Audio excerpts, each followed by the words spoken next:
Halo guys, kenalan dulu yuk. Nama aku Vito dan ini teman-teman saya. Abram. Aku Eta. Dan aku Jennifer. Kami dari kelompok Venus akan menjelaskan kepada kalian hubungan pendidikan dan kesehatan. Simak baik-baik ya.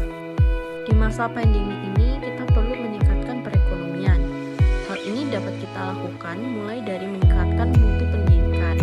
Di sini kita akan membahas pentingnya pendidikan hingga manfaat dari pendidikan dan cara kita menghindari masalah pendidikan. Ingin tahu? Yuk kita bahas bersama. Guys, tahu nggak sih kalau pendidikan merupakan sumber dari kemajuan suatu bangsa? Kenapa? Karena dengan melalui pendidikan kita dapat meningkatkan kualitas sumber daya manusia. Pendidikan memiliki banyak manfaat, mulai dari menambah pengetahuan, hingga mendapat pekerjaan, membangun karakter baru yang lebih baik, memberi pencerahan, dan dapat membantu ekonomi bangsa. Lalu apakah pendidikan penting dan apa kewajiban kita sebagai orang beriman? Pendidikan itu sangat penting ya. Maka dari itu, kita sebagai orang beriman perlu memperhatikan kualitas pendidikan dan meningkatkan kualitas pendidikan juga. Contohnya, rajin belajar, membantu teman yang sedang kesusahan, menyisihkan uang jajan untuk teman yang sedang membutuhkan, dan jangan lupa untuk rajin beribadah ya. Walah, gitu ya. Oke, makasih ya, Ta. Sama-sama. Oh iya, aku mau tahu nih, masalah pendidikan sekarang gimana, Bram? Nah, kalau tentang masalah pendidikan itu harus diperhatikan dan ditinjak lanjut lagi karena permasalahan yang muncul cukup mengganggu dalam rangka memaksimalkan kualitas pendidikan.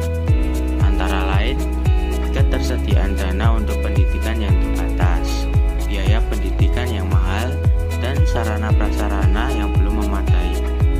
Lalu, apa kita tidak memiliki hak untuk mendapat pendidikan yang baik? Kita sebagai warga negara juga memiliki hak untuk mendapatkan pendidikan gratis, fasilitas pendidikan yang cukup, dan berhak mendapatkan pendidikan bermutu. Maka, pemerintah memiliki kewajiban untuk mendirikan sekolah gratis, membiayai pendidikan, dan dapat menjamin ketersediaan dana pendidikan. Selain itu, kita juga diharapkan untuk menerapkan nilai-nilai Pancasila dalam kehidupan kita sehari-hari. Wah, ternyata kita memiliki hak dan pemerintah memiliki kewajiban juga. Terima kasih ya, Bram. Sama-sama. Lalu, seberapa pentingnya Pancasila bagi kita, Jen? Pancasila merupakan dasar negara dan sebagai pandangan hidup bangsa. Karena nilai-nilai yang terkandung dalam Pancasila berasal dari budaya masyarakat Indonesia. Pancasila juga disebut sebagai cita-cita moral bangsa Indonesia. Cita-cita ini memberikan kita pedoman, pegangan, dan kekuatan pada bangsa Indonesia. Terus, apa tugas kita sebagai pelajar supaya dapat mencerminkan sifat Pancasila? Kita dapat belajar dengan giat supaya bisa memajukan nama bangsa Indonesia. Kita juga harus bisa membuktikan bahwa Indonesia memiliki pendidikan yang bermutu sehingga dapat mengharumkan nama bangsa. Begitu ya, sebagai pandangan hidup, apakah Pancasila dapat membantu menumbuhkan karakter yang bermanfaat untuk kesehatan, terutama untuk kesehatan mental? Tentu saja bisa, karena Pancasila dapat membentuk pribadi yang bagus dan mental yang baik. Kita juga harus menjaga kesehatan fisik, karena jika badan kita tidak sehat, maka kita akan mengalami kesulitan dalam belajar. Walah, jadi gitu ya, baru tahu malah. Eits, masih ada lagi. Teman saya Vito akan menjelaskan apa saja olahraga yang dapat membuat fisik dan tubuh kita menjadi sehat loh. Silakan Vito. Ada banyak olahraga yang bisa kita lakukan, mulai dari jalan-jalan santai, push up, sit up, jogging, dan squat. Hal tersebut bisa kita lakukan agar kesehatan tubuh dan jasmani kita menjadi lebih baik.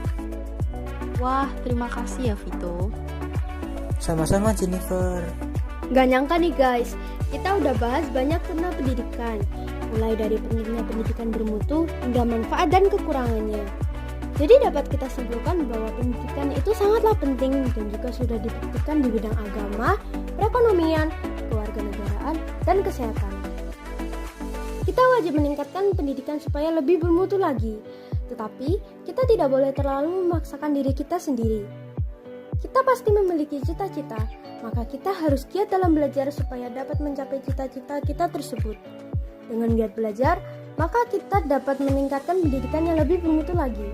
Sekian dari kami, maaf jika ada salah kata atau kesalahan dalam berbicara kami. Terima kasih sudah mendengarkan video podcast kami. Jangan lupa untuk like, share, dan subscribe ya. Sampai jumpa.